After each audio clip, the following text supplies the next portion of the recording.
Hi everybody, welcome back to the channel. Excuse me for this super casual intro.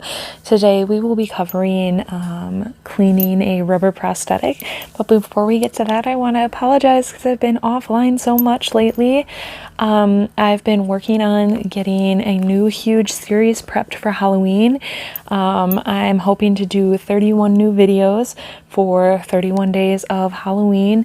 I've been working on those. They're going to include makeup projects, headdresses, crafts, all things Halloween. So stay tuned. Don't forget to like and subscribe if you haven't already, and get ready for all of the Halloween shenanigans that will be coming up soon. So thank you so much for your patience, and without further ado, here's today's video.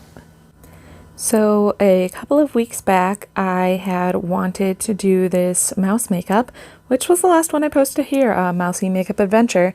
And I bought this prosthetic that I thought was foam, and it was rubber because I did not read everything on the description. So I used it for the mousy makeup, and then I used it to do this ridiculous cat TikTok, and where I covered it up with more grease paint.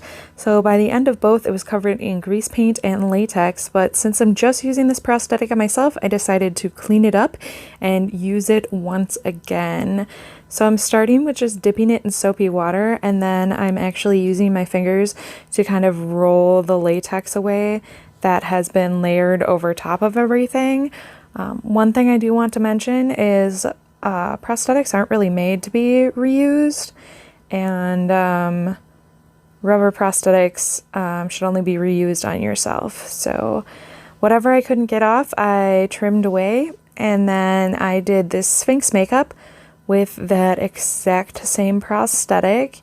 And I'm going to keep reusing it until it falls apart or gets gross or I can't trim it anymore.